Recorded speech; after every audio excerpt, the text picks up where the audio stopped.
प्रिय दर्शकों, बहुत दिव्य आत्माएं विचार करती होंगी कि हम योगाचार्य होते हुए भी योगा क्लास नहीं करवाते और बीमारियों का उपचार नहीं बताते। तो आज हम बीमारियों का उपचार बताएंगे, प्लस योगा बताएंगे, प्लस करवाएंगे, और इन सबके साथ साथ में एक दिनचर्या भी बताएंगे कि कैसे दिनचर्या में व्यवस्थित रहते हुए योगासन करें। तो प्रारंभ करते हैं। तो सबसे पहले सूक्ष्म व्यायाम करेंगे। प्रारंभ करेंगे हाथों से। इस तरह से हाथों को खोलना है, बंद करना है, खोलना है, बंद करना है, उल्टा ये, और फिर इसके बाद में ऐसे 5-10 सेकंड से लेके 15-20 सेकंड तक का एक एक पोज कर लेना है। ये लंबी गहरी श्वास भरना है। ऊपर हाथों को लेते समय श्वास को भरना है और नीचे डाउन करते समय श्वास को छोड़ना है, क्लॉकवाइज, एंटी क्लॉकवाइज। तो इस तरह से एक सूक्ष्म व्यायाम करेंगे। ऊपर नीचे श्वासों का प्रभाव जारी रहेगा, क्योंकि जीवन में क्या है, जो श्वास है उसी से हमारे प्राण कमजोर होते हैं और मजबूत होते हैं। तो जितना अच्छा श्वास का प्रभाव रहेगा उतने हमारे प्राणों की जो क्रिया है वो अच्छी रहेगी। अब पैरों का सूक्ष्म व्यायाम करेंगे। पहले गोल गोल घुमाएंगे और फिर आगे पीछे। इससे क्या है, जो पैरों में जिनको आज बहुत बड़ी महामारी के आधार पे देखा जाता है कि गोड़ों का दर्द, सर्वाइकल से लेके पैरों तक जो पेन बना रहता है, उस पेन का कारण है कि खून का रुक जाना। खून जब रुकता है, अच्छे से संचालन नहीं होता, तो ऑक्सीजन अच्छे से प्रवाह नहीं हो पाती, और जब ऑक्सीजन प्रवाह नहीं हो पाती तो वहीं पे गांठ बन जाती है, वहीं पे दर्द प्रारंभ हो जाता है। तो ये छोटी छोटी क्रियाएं हैं, सूक्ष्म क्रियाएं हैं, पर इनका लाभ बहुत ही विशेष है, अच्छा है। इससे लाभ लाभ मिलेगा और परमानेंट लाभ मिलेगा।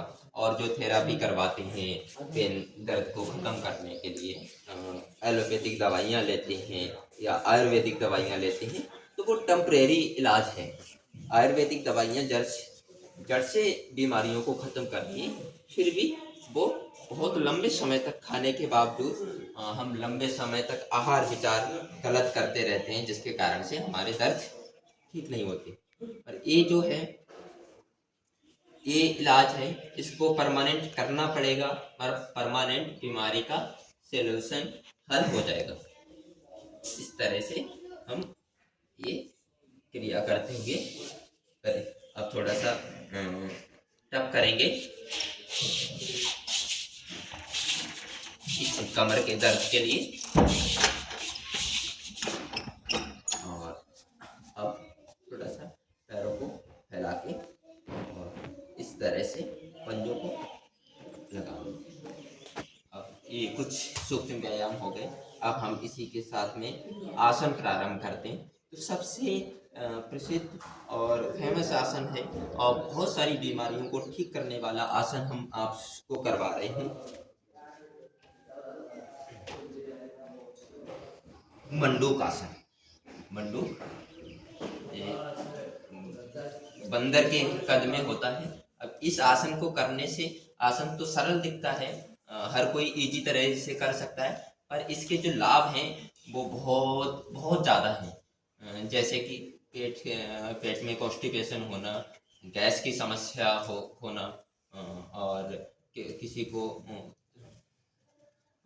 को भूख ना लगती हो, अफरा बन जाना, पेट के बहुत सारे रोगों को ठीक करने, बीपी होना, बीपी हाई होना या लो होना, या शुगर की समस्या होना, या लंग्स कमजोर होना, तो इन सब के लिए ये मंडूक आसन बहुत लाभदायक है, लाभकारी है।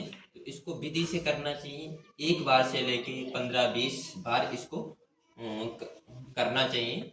वो अपनी कैपेसिटी, अपनी क्षमता के अनुसार योग में सबसे ज़्यादा प्राथमिकता रहती है अनुकूलता की। जो भी योगासन करें वो अपनी अनुकूलता के अनुसार करें। जितना आपको अनुकूल पड़ता है बस उतना योग करें।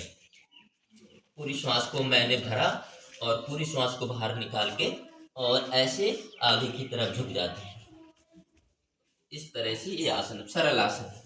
अब इसके बाद भी अगर करना है तो गौमुख आसन कर ले, बहुत अच्छा है। ये मैंने जो मंडूकासन बताया वो एक बार से लेके 5-10 सेकेंड से लेके 2-4-6 मिनट तक आप कर सकते हैं। समय की एक सीमा होती है, तो 5-10 मिनट तक आप अगर करते हैं तो उससे हानि तो कोई नहीं, और लाभ यही है कि आपकी समस्या का पहले दिन से ही निराकरण हो जाएगा। अभी गौमुख आसन करेंगे, लेफ्ट पैर नीचे, कूल्हे के नीचे, और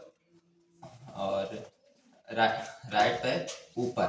तो जो पैर ऊपर होगा वो हाथ ऊपर जाएगा, और जो पैर नीचे होगा वो हाथ नीचे जाएगा। इस तरह से ही गौमुख आसन करते हैं। इससे भी जिसको प्रोस्टेट की समस्या है, मेरुदंड की समस्या है, सर्वाइकल की समस्या है, तो वो सारी समस्याओं का हल है इस ये गौमुख आसन में। गौमुख आसन को करें, नियम से करें, 2-3-4 बार। क्या है ये आसन? योगा में हम एक आसन को एक बार कर लेते हैं, विधि से नहीं करते, या जितना करना चाहिए उतना नहीं करते, तो हमें फिर लाभ नहीं हो पाता है। जो विधि से करते हैं, पूरा करते हैं, जितना करना चाहिए उतना करते हैं, तो उनको पहले दिन से तुरंत लाभ होता है। तो इस तरह से जो भ्रांतियाँ फैला रखी हैं कि योगा करने से, आयुर्वेद की दवाई लेने से लाभ नहीं होता, तो वो सरासर बिल्कुल झूठ है। ऐसा कुछ भी नहीं। तो अब हम इसका दूसरा भाग करते हैं। राइट पैर को नीचे, लेफ्ट पैर को ऊपर, लेफ्ट हाथ को ऊपर और राइट हाथ को पीछे, ऐसे करके इसका दूसरा भाग करते हैं। अब यहीं से हम बहुत ही लाभकारी मयूर आसन करवाएंगे। 2 तरह से मयूर आसन कर सकते हैं। पद्म आसन में भी कर सकते हैं। ऐसे पद्म आसन में बैठ के और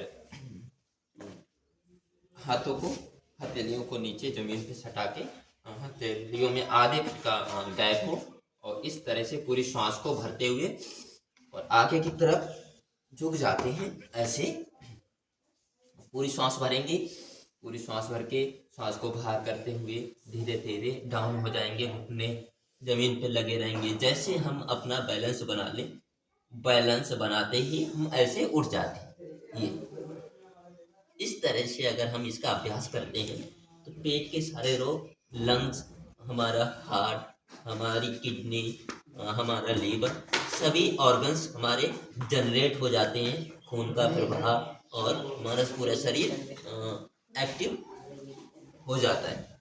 अब इसका अभ्यास भी 5-10 सेकेंड से लेके 4-5 मिनट तक कर सकते हैं।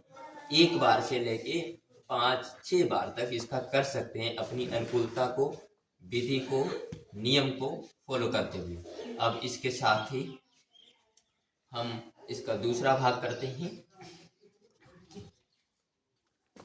अब इसको जो नए योगाभ्यासी हैं, पेशेंट हैं, उनको करने में कठिनाई हो रही है, तो पैरों को पीछे सटा के रख सकते हैं। जैसे पीछे से दिखाओ बच्चों, पैरों को ऐसे कर सकते हैं। अब अगर लगता है कि हम पैर उठा लेंगे तो फिर ऐसे पैर उठा सकते हैं, और लगता है ऐसे ही करेंगे तो इसी तरह से ऐसे थोड़ा सा अप डाउन करते रहेंगे। ये इस तरह से इसका अभ्यास करेंगे। अब इसी के साथ में एक और सरल आसन करवाएंगे। पश्चिम उत्तर, धीरे धीरे पूरी श्वास को छोड़ते हुए पैरों को पकड़ेंगे और पूरी श्वास को छोड़ते हुए अपने घुटनों में ठोड़ी को लगाने का प्रयास करेंगे। ऐसे होल्ड करेंगे 5-10 सेकेंड तक होल्ड करके धीरे धीरे ऊपर वापस आ जाएंगे। इसका भी मैं इस बात को बार बार बोलता रहूँगा कि हर एक आसन को अपनी अनुकूलता के अनुसार, अपनी कैपेसिटी के अनुसार बढ़ा सकते हैं। एक बार से लेके 2 बार, 5 बार, 20 बार तक आप कर सकते हो। और हर एक आसन का टाइम 5-10 सेकेंड से लेके उसको 5-10 मिनट तक भी कर सकते हो, अपनी अनुकूलता, अपनी बीमारियां, अपने रोगों को देखते हुए, समझते हुए। तो अब ये जो भी हमने आसन करवाए हैं, इनके जो लाभ हैं वो पूर्ण तरह से कैसे मिलेंगे उस पर बात करते हैं। ये जो लाभ हैं ये कुछ तो प्रैक्टिस के बेस पे हैं, कुछ इनके अनुसार रोगों के अनुसार आहार लेने से और विचार करने से होता है। एक तो जब हम रोगी हैं तो कुछ ना कुछ तो नेगेटिविटी रहती है कि पता नहीं ये रोग कितना बढ़ जाएगा, और परिस्थिति को देखते हुए, प्रदूषण को देखते हुए क्या हो जाए। तो ऐसे ज़्यादा नेगेटिव विचारों को रोकने का प्रयास करते रहेंगे। और फिर इसके साथ में जो आहार है वो अधिकांश हल्का और अंकुरित आहार लेंगे, गरिष्ठ आहार नहीं लेंगे। बीमारियां कब बनती हैं? जब गरिष्ठ आहार लेते हैं। बहुत लोग कहते हैं कि शुगर की बीमारी मीठा खाने से होती है, तो वो सरासर गलत है। शुगर की बीमारी उनको होती है जो गरिष्ठ खाते हैं और शरीर से मेहनत नहीं करते। तो ऐसे ही बहुत सारी बीमारियां हैं, उनकी जो भ्रांतियां हैं वो भ्रांतियां दूर जभी होंगी जब हम सही सही तरह से योगाभ्यास करेंगे। और योगाभ्यास के बाद में जो उपचार, जो उपाय, जो नियम, जो परहेज बताया जाता है उसको करेंगे तो लाभ होगा। अब हम इसे इन आसनों को करने के बाद में प्राणायाम बताते हैं। प्राणायाम परम तप। हर चीज को प्राप्त करने के लिए प्राणायाम सबसे ज्यादा सहायक और हितैषी है। तो प्राणायाम को सभी को करना चाहिए। जो रोगी हैं उनको भी प्राणायाम करना चाहिए, और जो योगी हैं वो तो प्राणायाम करते ही हैं, जो भोगी हैं उनको भी प्राणायाम करके और संसार से राग छोड़ना चाहिए। तो अब हम प्राणायाम का प्रारंभ करते हैं। प्राणायाम में ऐसे कहते हैं कि कपालभाति प्राणायाम नहीं है, तो ठीक है, कपालभाति प्राणायाम नहीं है, मतलब प्राणायाम की एक ऐसी क्रिया है जिससे हमारे शारीरिक सभी रोगों का निदान होता है। अनुलोम विलोम वो भी ऐसी ही क्रिया है जिससे शारीरिक सभी रोगों का निदान होता है। जैसे प्राणायाम 4 हैं। पहला प्राणायाम है बाह्य प्राणायाम, फिर अभ्यंतर प्राणायाम, बाह्य अभ्यंतर विषयाक्षेपी प्राणायाम और स्तंभवृत्ति प्राणायाम। ये 4 प्राणायाम स्वामी दयानंद सरस्वती जी ने सत्यार्थ प्रकाश में भी लिखे हैं, और ये महर्षि पतंजलि जी ने अपने शास्त्र योग दर्शन में बताए हैं। तो सभी दर्शक, प्रिय आत्माओं, इस तरह से जो भी मैंने आपको आसन, योगाभ्यास और उसके बाद उपचार बताया है, इसको आप प्रयास करके फॉलो करें और करें। इससे आपको पूर्णतया लाभ मिलेगा और रोग से आप निरोगी बनेंगे। अब हम कुछ और आपको प्राणायाम करने का अभ्यास करवाते हैं कि जब प्राणायाम करें तो एक तो आप जो यम नियम आसन प्राणायाम प्रत्याहार करते हुए प्राणायाम करें। प्रत्याहार का मतलब जो बाहर का आहार है, जो आंखों से देखना है उसको बंद करें, जो कानों से सुनना है तो कानों पे नियंत्रण करें, जो नासिका से घ्राण गंध लेते हैं उस पे पूरा नियंत्रण करें। अपनी बाह्य इंद्रियों पे पूरा नियंत्रण करके जब हम प्राणायाम करते हैं तो उसका परम लाभ होता है, बहुत ज्यादा लाभ होता है। ये अनुलोम विलोम करने का ढंग है कि हम एक नासिका से श्वास को पूरा भरें रिदम से, और पूरा रिदम से छोड़ें, फिर जिससे छोड़ते हैं उससे भरें और पूरा उसको रिदम से छोड़ दें। इस तरह से हम अनुलोम विलोम का अभ्यास करते हैं। प्राणायामों में कुछ तो क्रम रहता है कि हाँ, जो निरोगी हैं वो नियम से करें। पहले प्रारंभ करें भस्त्रिका से, पूरी सांस को भरें और पूरी सांस को छोड़ें। और जो अगर रोगी हैं तो वो अपने रोगों के अनुसार भी जो प्राणायाम ज़्यादा लाभ देता है उस प्राणायाम का अभ्यास कर सकते हैं। जैसे कि किसी को पेट की समस्या है, शुगर है, तो वो कपालभाति ही करे। किसी को कफ रोग है, सर्दी जुकाम है, तो वो कपालभाति ही करे, उसको ज़्यादा उससे लाभ होगा।